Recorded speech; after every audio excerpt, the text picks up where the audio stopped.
Let's talk about something that lingers in the hearts of so many narcissistic survivors. And it's this question: why do I blame myself for what happened? You might have walked away from the narcissistic relationship, or maybe that was recently or years ago, and you still find yourself asking, why did I stay? Why didn't I see it? And how could I have let them treat me this way? That self-blame can hit just as hard as the abuse itself, because it isn't just the pain they caused that haunts you. It's the pain that you carry for not stopping it. So if you've been beating yourself up for loving somebody that hurt you, I would like to speak with you today about it. Not to explain it away, but to stand with you in it, because I want you to see and to know that you're not alone. So many of us carry this quiet ache, wondering how we even let it happen, why we didn't see it sooner, or then why did we stay? There's so many reasons we blame ourselves after abuse, and none of them are fair, but all of them are deeply human.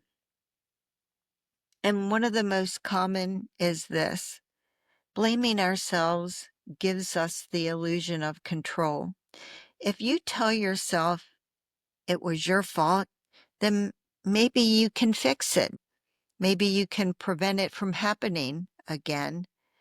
If you had only been stronger or smarter or walked away sooner, maybe it wouldn't have gotten so bad. I bet those are things that have gone through your mind. But that kind of thinking, it can trap you. It becomes a loop with no exit, because the truth is, you didn't cause the harm. What you did was survive it. You did what you had to do with the information, the hope, and the heart that you had at that time. Another reason we blame ourselves is because the narcissist trained us to do that. Not overnight, but slowly and systematically. Every time they shifted the blame, minimizing what they did and calling you too sensitive, they were rewriting your reality. Gaslighting doesn't just distort your memory, it erodes your trust in your own voice. And after enough of that, you don't just hear their voice, you start believing it. Their criticism becomes your reflection. And sometimes we blame ourselves. We blame ourselves because it feels safer than maybe facing the full weight of the grief. If you can believe it was your fault, maybe the relationship was real. Maybe it meant something. Maybe, just maybe, there was still something you could have done to make it work. Every time they shifted the blame, denied what happened, or made you feel like you were too sensitive, they were rewriting your reality, till one day you didn't just hear their voice, you started to believe it. But my friend, love doesn't hurt like that. Love doesn't leave you questioning your self-worth. Doesn't make you walk on eggshells or try to earn what should have been given to you so freely. And it's not your fault that someone you trusted used your love as a weapon. That says everything about them and nothing about your capacity to love.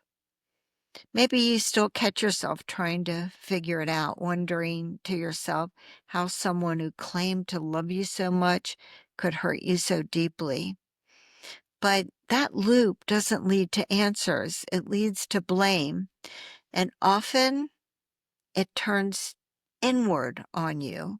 That critical voice in your head, that one that says, you should have known better, you brought this on yourself, it's your own fault for staying, it's not your voice. And for some of us, that voice didn't even start with the narcissist. It started much earlier. Maybe you were raised to keep the peace, to keep others happy and to take responsibility for everybody else's emotions. So when the narcissist came along, blaming yourself felt familiar.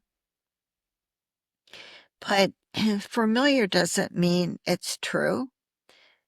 And recognize that really recognizing it is where healing begins. Because once you've stopped believing the lies they planted, you can start hearing your own voice again. The one that was there all along, the one that still knows your worth. So, how do we begin to loosen that grip? How do we begin to let go of all that blame? And how do we start healing from the shame that was never ours to carry in the first place?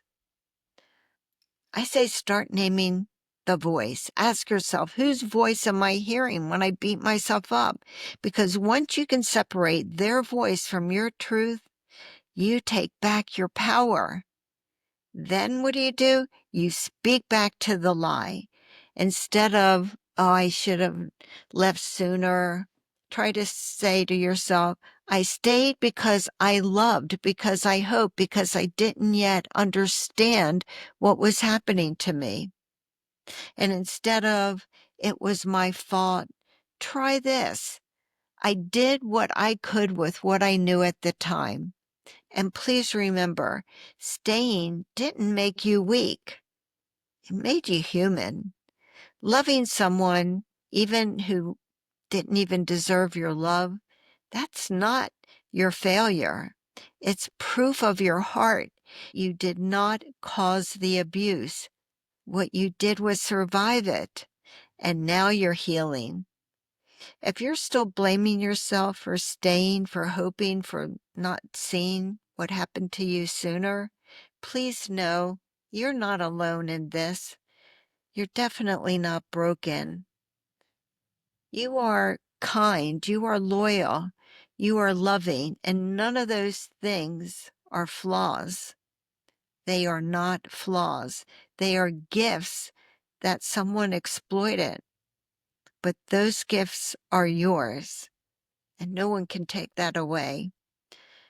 If this message is speaking to you, if you're finding your way back to the truth of who you are, I invite you to say in the comments, I am Annie. Because when you do, you're saying you're not alone, that you matter.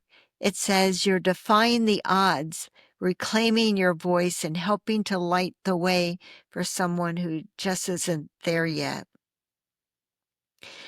Because every time someone finds their truth again, it makes the path clear for the next person to find their way. And for those of you who are new to my podcast, I'm Kyle Hackley, attorney and author of Undercurrent. It's a story about a woman named Annie who finds the courage to break away from her narcissistic marriage and the extraordinary life that she finds on the other side of narcissistic abuse. And I need you to know that Annie isn't just one person. She's every man, every woman who has ever experienced narcissistic abuse. And as always, I want you to know that you are stronger than you ever believed. I want you to be tenacious and never give up on what's important to you. And to everyone here, thank you. Thank you for listening, for showing up. Thank you for building this beautiful, strong, truth-telling community. We're going to keep growing, and we're all going to keep healing together. And yes, we are all going to be okay. I appreciate you. Until next time, take good care of yourself, and thank you so much. Bye.